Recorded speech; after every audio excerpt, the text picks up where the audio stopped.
Never have I ever killed someone.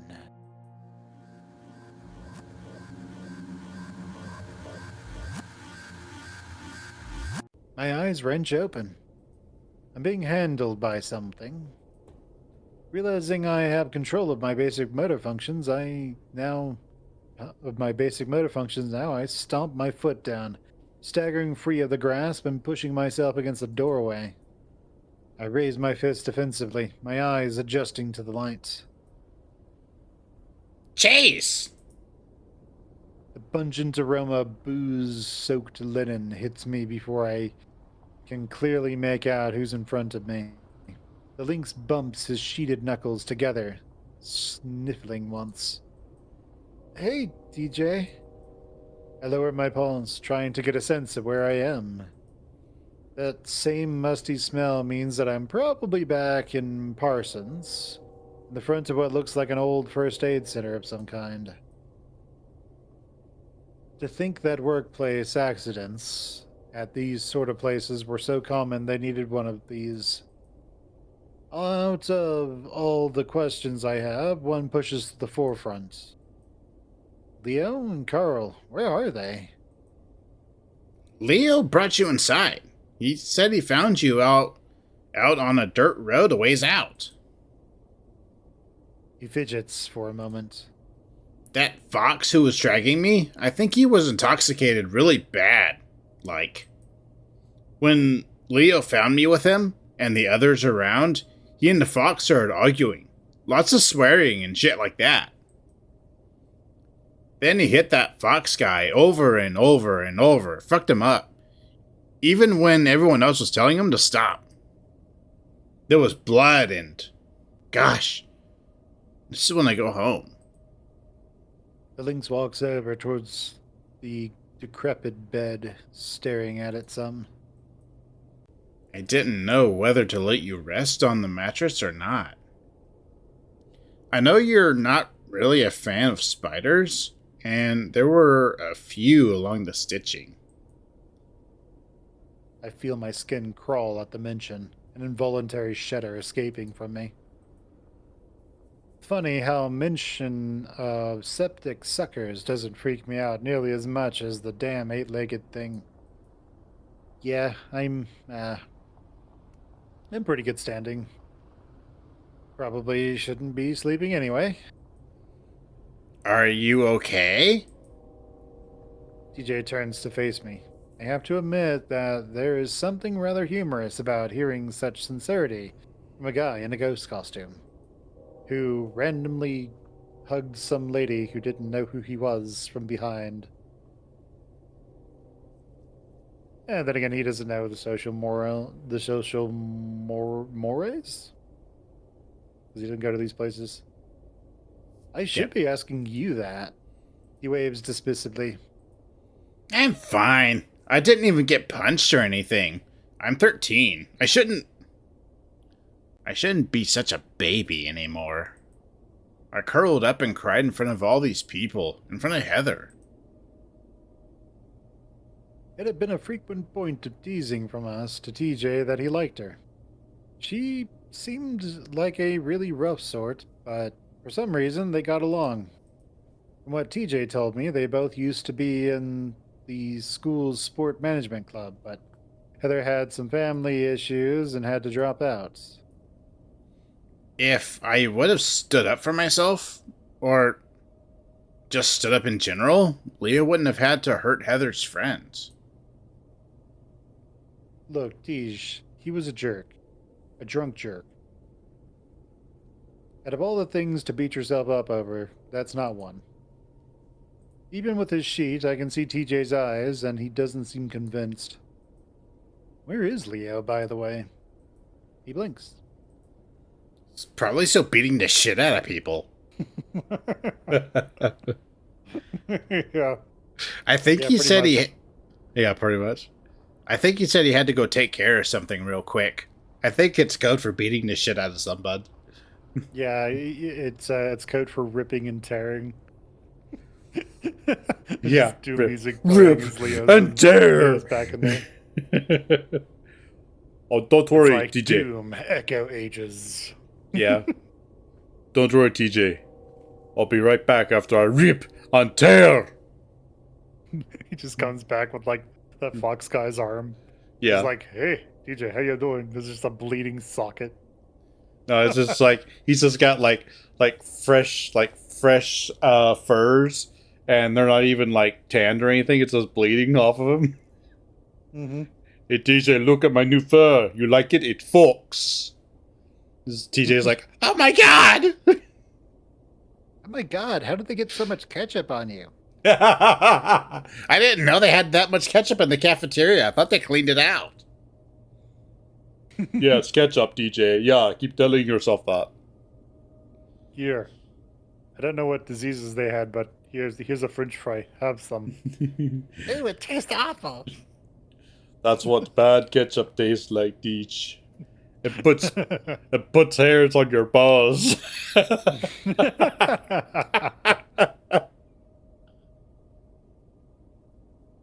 Ooh, I'm starting to get lightheaded. That's interesting. All right, go for it, TJ. He told me he'd be back, though. TJ pauses, then straightens up with realization. He reaches beneath his costume and draws what looks like a mango. He stares at it for a good 6 seconds. Okay, what is the relevance of this mango? For eating! This guy, Robert, brought a whole bowl filled with fruit. I got it for you. It might make you feel better. We're at a Day of the Dead party. Doesn't anyone have nachos or carne asada, something like that? The Link shrinks back into himself some, rolling the mango in his paws.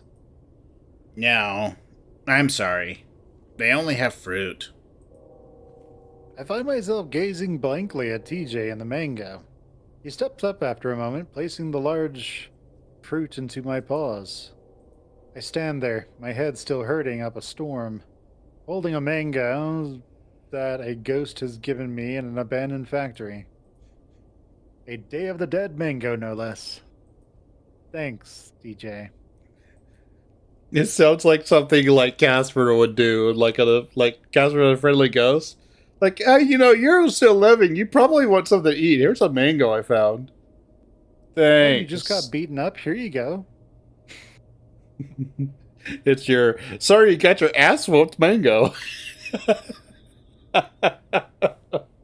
I mean, to be honest, I think Chase just got punched twice and then just fell over. So I mean, Yeah. he committed the cardinal sin of turning his back to his opponent Yeah, and then just got donkey punched basically. pretty much. They all need their asses whooped. You're welcome, Other drunk Chase. teenagers. Yeah, they're all drunk. Oh well. You're welcome, Chase. I feel responsible for having invited you to this when you were already feeling bad and making things worse. I just want to make it right, you know? Now...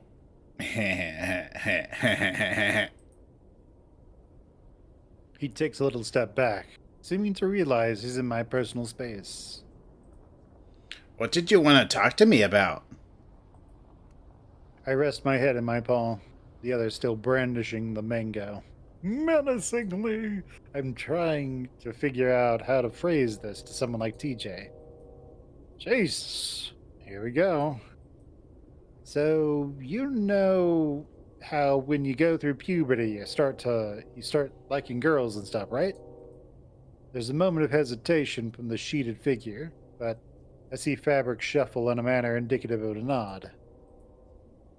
When I went through puberty, I mainly started to see boys in the same way that people say a guy like me should see girls. The cat stares at me, and I see the expression of concern in his eyes shift to surprise. Like... being... gay? Yeah, that. You got it. I can't help but shift nervously, unsure of what to do with my hands or the mango. You should juggle them. Juggle, yeah, take your hands off. Juggle your hands on the mango. I can do Yeah. 3 at a Like time. pop one off. Just like juggle the mango in a hand. He does a little huff. I know what that is, Chase. I'm not that naive after growing up with you guys. It's really bothering me that I can't read his expression right now. He's just got his tongue sticking out and just making sure it doesn't touch the fabric.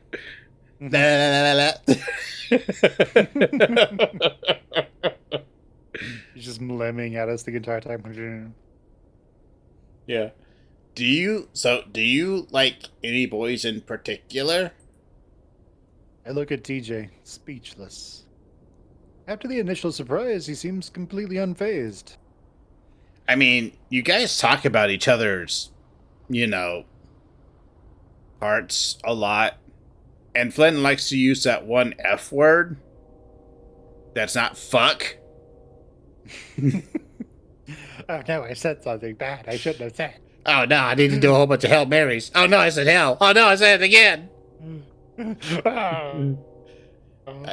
I didn't know if that was He just part of has it. a little flail and He starts beating himself with it. Bad TJ, bad TJ, bad TJ. It's like TJ's going insane. He gets back and his mom's like, TJ, did you sin tonight? Yes, Mom, I made it better. He's all I need to bleeding. make sure that I don't get stuck in the outer darkness. Because we're Mormon. I don't want to drift through space. I want to land on a planet. That's right. I like how this is just us essentially by Mormons. proxy making fun of our mom, who's Mormon. It's like bad Mormons are just like the just anyone ejected from Among Us. They're just like they're drifting off into space and like twirling around. You were not a good Mormon. Jesus is just in the classroom waiting for us to get there so I can be like, you guys. They are not good Mormons. Just presses the button immediately. We're both out there. Arms and legs are stuck straight out like we're blasting off again. Like we're T-posing. There's a little star. Okay. I didn't know that. I didn't know if that was part of it, but I guess it might have been. I can practically feel the burning of TJ's cheeks from here. I quickly throw up my hands. Whoa, no, that's just guy talk. I don't think the others of our group are gay. Like, what are even the chances of that? 20% chance per person? I 50? decide to dodge. No. Go for it. No, sorry. I was going to say 50% chance. And then I was like, wait, no, that's probably not that much. Yeah, I think people who identify as gay and not bi is about 20% of the population. And if you Wow. take bi, it gets more complicated because bi is a spectrum. Yeah. Okay. So like you have gay, which is what people would call hard gay on the East Coast. Then you have bi, which people on the East Coast would call soft gay. But bi has like 3 major categories to it. I thought it was only 2. Well, actually, I didn't know there were categories in bi. That was just straight bi. Yeah, so with bi, you have what's called heteroflexible, which is like someone who with very someone who has very clear limitations on what they might find attractive in the same sex, but they're mostly attracted to the opposite sex. So like if you meet guys, so like I'll give you an example of guys. So there will be some that they normally don't find men attractive at all. But if a man is wearing like the right kind of clothing and acting in the right kind of way, so he's acting very feminine or something like that, or he's dressed very feminine, or if he's like really sassy and maybe they like sassy, then maybe that might be enough for him to be interested.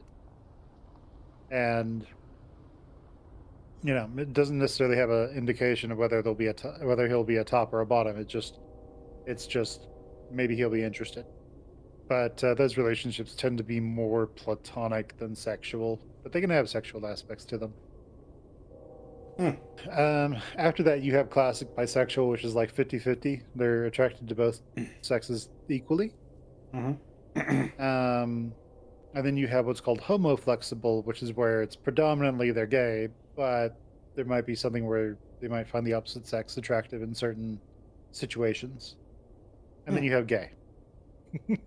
So heterosexual, heteroflexible, bisexual, homoflexible, and gay is basically how it goes.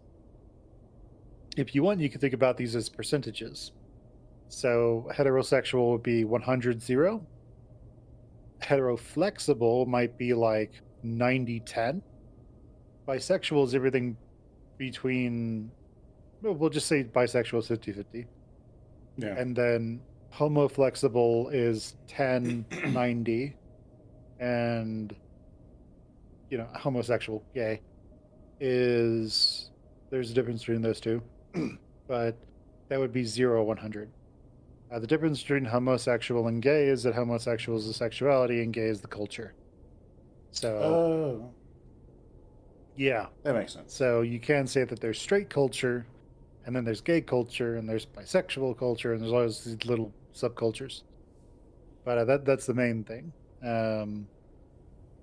If you meet a whole lot of gay people, they usually don't like being referred to as homosexuals, because that kind of reduces them, that kind of impoverishes their identity from everything that's included in gay culture.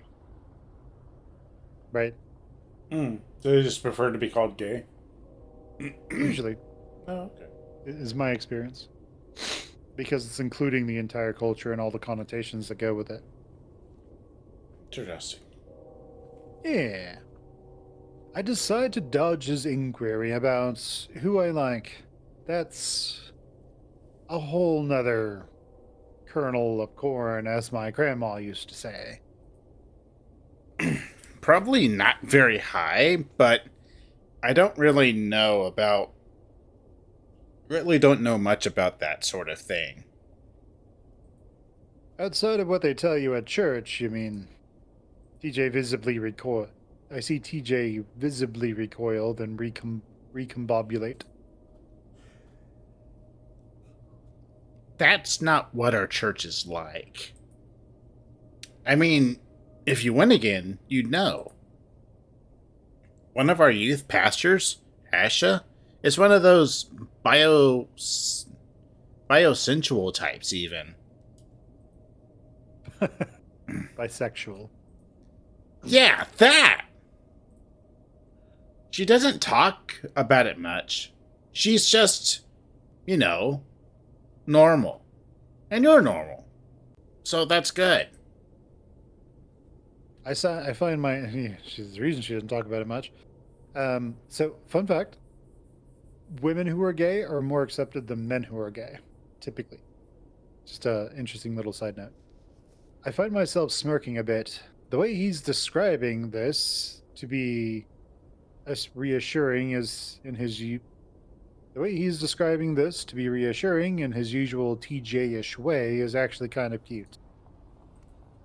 Only God can really judge us for this sort of stuff, I think. People judging can just be like an excuse to be mean. I could start reciting verses to you about it, but I doubt you'd like to hear that. I'm all right. I pause. Well, actually, no, I'm not. TJ tilts his head. For some reason, his blue eyes flick towards the mango in my grasp.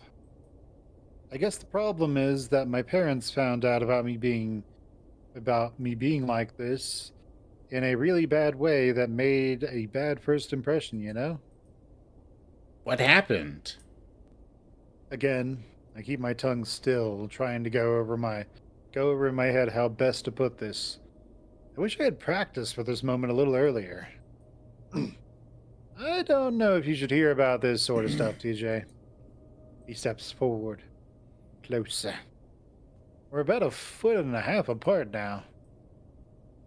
I'm not a baby. I want to help. Please. It's the least I can do. La, la, la, la, la. I stare a little wide-eyed at him, and he covers his face with his sheeted arms. I'm sorry, Chase. I can hear the quivering in his voice. There's a strange amount of intensity from the links. I decide I should just be blunt. I got caught watching gay pornography on the computer this morning. That's how my parents found out. What?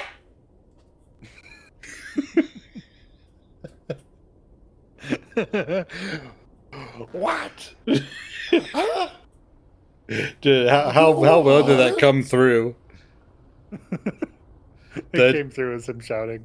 That's what I wanted. That certainly shocked him. He sniffs, That certainly shocked him. He sniffs, seemingly resisting the urge to wipe his nose against his costume.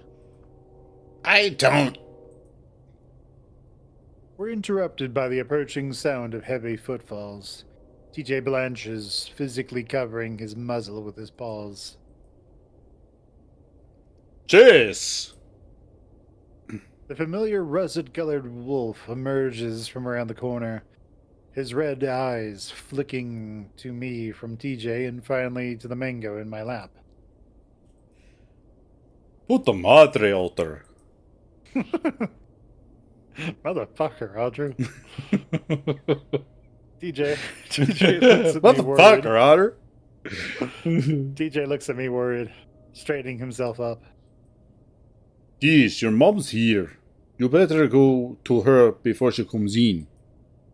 Oh, okay. Thanks, Leo.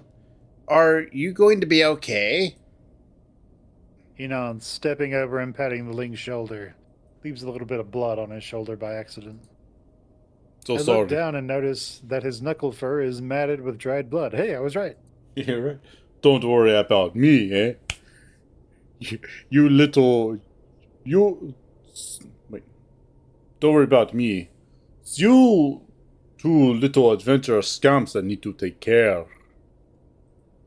He gives me a nod. He gives a little nod in my direction, and I make what I think is a smile. Though judging by the wolf's concerned look, it looks like it didn't come out right. It's a creepy ass smile. Yeah. DJ quickly hustles his way outward, nearly running into a boar fellow passing by. I can hear him apologizing profusely, and the boar saying something about Casper needing to chill the fuck out. Meanwhile, Leo is gawking at me, his eyes intense, searching. I swallow, clearing my throat. The hoarseness is gone, but the pain everywhere sure isn't. Hey, Leo. He folds his arms across his chest, leaning against the windowed wall beside me. There's a brief silence, and I feel his gaze still upon me. How did this happen? Why were you two here? Leo's accent is thick now that he tries to speak faster than he can process the words in his head. Part of the question has me concerned, though. Just you two? Where's Carl? He was with me before, well, before that dick with the trucker hat hit me. I see Leo's jowls rear back in a silent snarl. He looks down the hallway. He starts to shout at someone named Emilia, though I quickly realize he's speaking Spanish. Feminine voice down the hall retorts, also in Spanish. Leo looks back ahead and grunts, closing his eyes for a moment. Then, rather suddenly, they reopen, the big wolf turning to me. Wait, you said Carl was here? I nod, then regret it because my head feels like a mashed apple. I haven't seen him since lunch. He was. Leo doesn't actually look surprised at the reveal, though visible guilt hangs heavy upon his usually confident face. He doesn't immediately respond, instead staring at my battered self in silence. My phone vibrates, though when I check my pockets it isn't there. There's there's a palpable sheepish moment when my ears flick towards the source. Leo. Um Wolf blinks, then awkwardly hands me my phone from his own pocket. We had to call TJ's mom. You're the only one with the phone that can get signal out pretty much anywhere, so I tried yours. I sigh, pulling up my phone. Sorry, I'm sorry. I just got signal. Please be okay, dude. It's fine. TJ's getting picked up. I am here with Leo. I hear the sound of someone fiddling with a stereo and an auxiliary cord on the factory floor. Some arguing about music choices ensues. It seems that some people are still around the party after all. So, what all do you remember out of curiosity? I don't have amnesia, so relax. Whatever your name is. Lee, I felt the back of your head, chica. You've got a head the size of a goose egg. I reach up and run my fingers over my scalp. The bump rather prominent. All right. Well, I regale him with the events of the night up to TJ's bullying. Those Tony shits were saying you were pushers trying to harass Heather for some dips. Fucking what? Gee, I don't know, Otter. Fuck. I kept calling for you. He looks surprised, then scowls at the concrete floor between his feet. I should have been there to protect all of you. It seems like someone won the battle for the aux cord in the other room as the music starts up again. Yep, still vampire culty. Well, I get hit so hard the sky turned red for a bit. Leo's eyebrow raises some. I see his eyes move towards my head bump again. I remember stumbling around outside looking for you and Carl. I felt like I was walking for ages.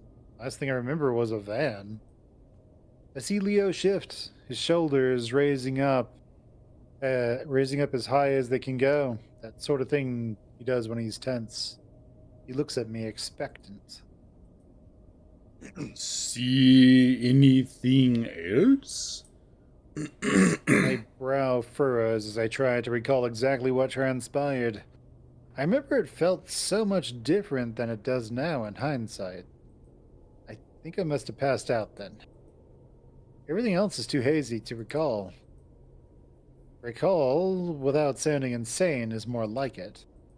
Leo's shoulders lower, and he seems to be in thought now. I found you outside on the road. I thought you had been hit by a car or something. And when I got to TJ, he wouldn't stop crying and smelled like booze. Not that I'm trying to sound like your moms, eh? But you had me crazy worrying. He rubs at his raw knuckles. Got into it with that Fox guy after that. It has been a weird night. Why are you even here, man? He's taken visibly off guard by that question. The people here are friggin' nuts. He sighs, then slowly lowers himself into a sitting position against the wall on the floor. He motions for me to do the same next to him, and I do, dusting away any leftover broken glass first, though. A few people from the football team were going. Also, this one person invited me and I wasn't going to tell them no. I'm about to ask who that was, but I'm interrupted fairly quickly. I was around the corner a few minutes ago. I overheard your little talk with Siege. I feel a cold tingle creep up my spine to my fingertips at those words. I should be feeling angry at this complete invasion of my privacy, but I don't. I just feel paralyzed. I've known Leo since he didn't speak a lick of English, playing video games with me and Jasmine after school. He'd just imitate what we said with a big dumb smirk on his muzzle, as if he was saying something profound. I remember he got really hooked up on the phrase, double jump that sucker. I had been yelling it at Jazz for like 3 hours when we were trying to beat this platformer game I forgot the name of. From then on, every time one of us was feeling down or facing some challenge, he'd tell us to double jump that sucker with the same smirk. I look up over to Leo now, trying to gauge his feelings, but his expression is indiscernible. Fucking TJ? You dropped the shit about you on him? Of all people? You know you can talk to me. I wouldn't have even gone to this thing. He gestures to our surroundings. Two girls I haven't seen before walk by us in the hall without even a passing glance. I look down, staring at my paws. I went from having the chills to feeling like my face is on fire. I tried messaging you first, remember? You said you were busy and never responded back. Leo's brow furrows as he roughly presses his fist against his forehead. Oh, fuck me. Really? That's what you were on about earlier? I thin my lips, looking up at him tentatively. Yeah, really. Shit. What were you busy with? Wolf gives me a sidelong look, tentative expression, tugging at his jowls. Not a guy.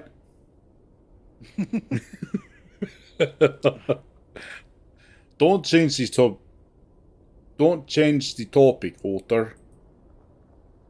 I'm not changing the topic. I hear my own voice.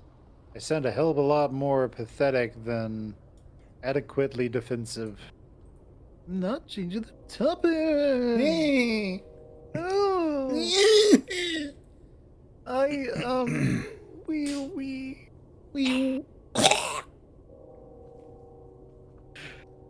They're gonna put squeaky. They're gonna put squeaky shoes on Chase, so when he runs around, you can hear him. No, actually, You're gonna they're just gonna train him to fight, but they're training him to lose. Yeah, they're gonna train him. Gonna train him to fight wrong, as a joke. Otter Those of you who don't Wimplo. know what we're referencing, a movie called Kung Pao Enter the Fist. You should check it out. It's hilarious. In Actually, like the dumbest kind of way. they're gonna train Chase to swim the wrong way. 'Cause he thinks sinking is swimming. Mm-hmm. Yep. I try waiting for the girls nearby to be completely out of earshot, but they stop in the hall and start showing each other something on their phones. Oh my goodness, check this out. Leo follows my gaze, letting out a quiet huff. Come with me. He rises to his feet, pulling me up by my wrist. Not having much choice as I'm tugged like a rag doll, I comply, my mango falling to the wayside. Winding our way through the remnants of the partygoers, I fail to recognize anyone. One or two say hi to Leo as we pass, though most outright ignore me. I'm increasingly self-aware of how plain I look in contrast to the ripped, clad, donning pierced-faced and spiked hair crowd. The t-shirt and cargo shorts look must not really be in at the moment. We finally stop in front of one of the dark back exits. There doesn't seem to be food, booze, or drugs in this part of the factory, so we're alone. Once again, Leo turns his expectant gaze upon me, his brow knit. However, by now, my nerves have evened out slightly, and I decide to counter the earlier question. Why do you care so much that I told TJ and not you? You didn't tell me about all this. So you're queer now, eh? I get that. Just fuck. Why are you trying to put the moves on TJ now or something? What the hell? I'm not trying to court him. I just needed somebody to talk to, okay? What about Flynn? Are you and him, thing? I stare at Leo wide-eyed and gobsmacked. Where are you getting that idea from? He's not gay. He is. What? He screws boys. Lots of them. I thought you knew. I don't speak to Flynn as much as we did when we were younger. Especially since what happened at the lake. He usually goes off and does his own thing as of late. Extra moody-like. Leah would tease that he's going through an emo phase. Meanwhile, Carl says he's just Asperger's and french fries.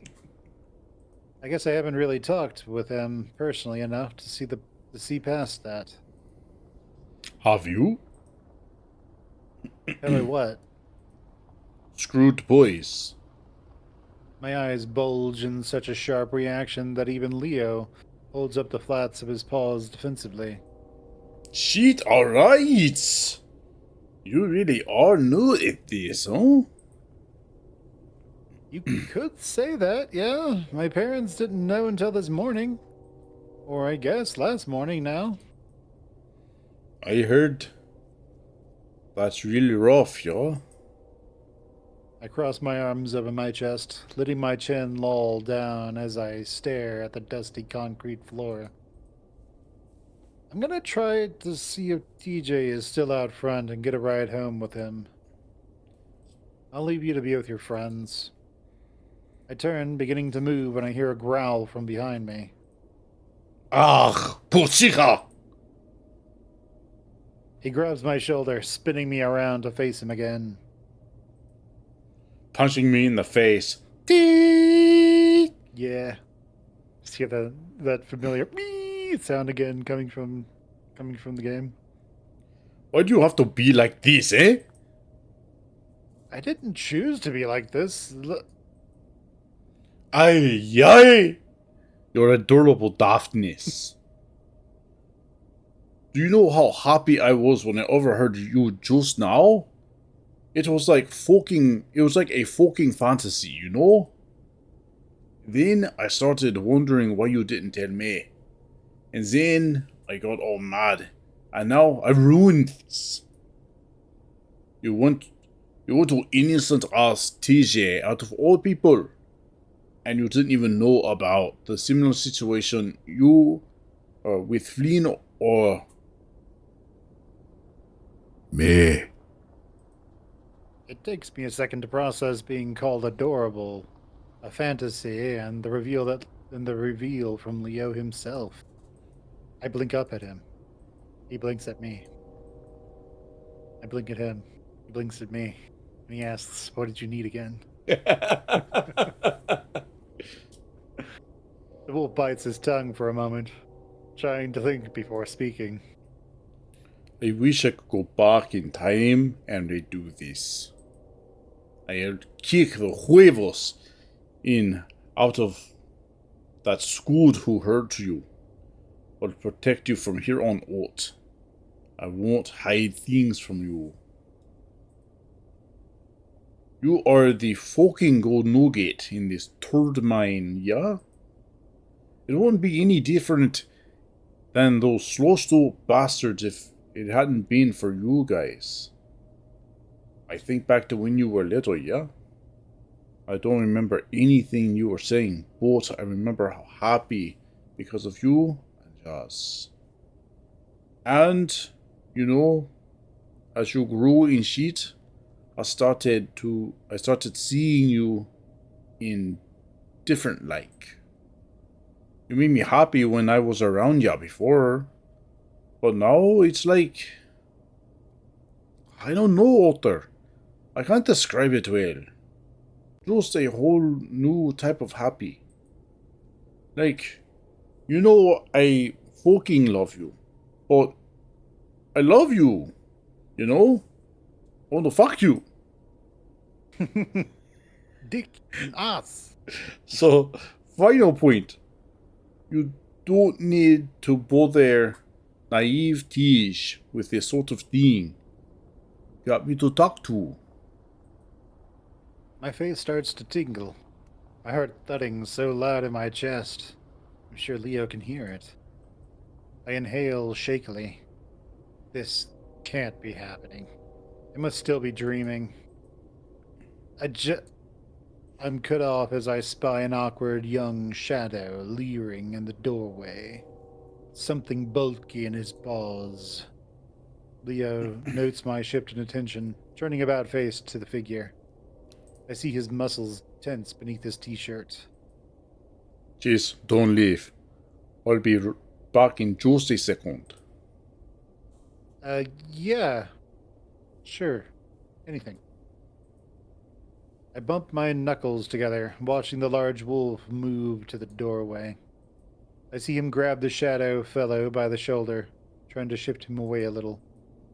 The unknown guy thrusts what looks like a camera bag and a tripod towards Leo. Leo shoves it right back. I see the wolf leaning close, his grip tightening on the other. He mutters something. The shadow whinges, his head turning, and I think he's looking at me. Starting to feel rather awkward, I approach the two. As I do, however, the figure departs back towards the main factory floor. I'm never hanging out with anyone but those in our group from here on out, I swear, man. He curses something in Spanish under his breath. Puta Puta madre. I used equipment like that before when I had to do a video story from the school news. The AV club rents them out to students for school projects. Are you, working on a school project? I see Leo's muzzle turn into a tight-lipped hold. He steps forward, taking hold of my shoulders.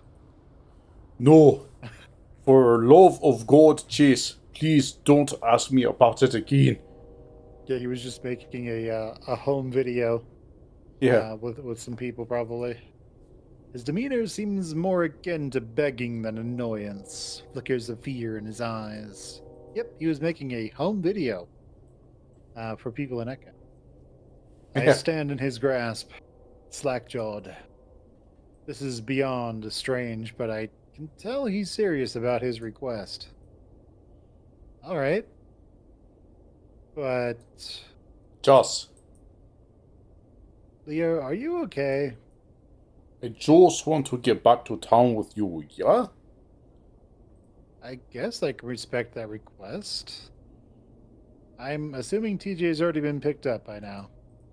I feel completely awkward having left our talk where we did. It reminds me of the shock I laid on my parents, and I realize my earnest coming out has now been shifted in his mind to my porn deviancy. He's still probably blaming himself for everything, too. Meanwhile, it turns out Leo is gay and less likes me. And bleh. Meanwhile, it turns out Leo is gay and likes me. And despite everything, the stuff he described feeling about me, I feel about him. My emotions are so damn conflicted right now. This emo vampire music is actually resonating with me. Then we suck blood and Blah. kill people, and I don't know. I'm too old for this shit. Yeah. This whole aesthetic doesn't make sense anymore because I'm not that young anymore. But I can totally feel it thinking back to when I was like 15. Leo releases my shoulders and moves towards the back door, tugging at it a few times. He huffs some, then puffs, and then rips it off the hinges. He huffs some, then gives it a hard kick with his foot. One of the hinges snaps. Holy shit, he does rip it off the fucking wall. One of the hinges snaps, so the door falls into a hanging diagonal position. With a swift stop, the other two hinges snap off as well, leaving the metal door on the floor. We could have gone out the front.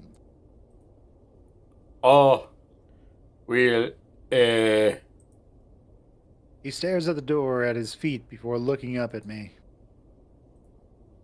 wouldn't have been as rebellious. You like destruction of property, don't you? I break a mirror at least. I break a mirror at one rest stop when I was 8. When I was 8. Because you didn't get the toy you wanted in your kiddie meal. He smiles teasingly at me, the moonlight illuminating his backside. I can see the faint purples in the sky of an inevitable sunrise as well. Hey, you know we don't have fast food joints like that around here. That was my one chance at getting that figurine from that stupid dinosaur movie. Your hand was so damn bloody. I thought you were the coolest. There's a pause.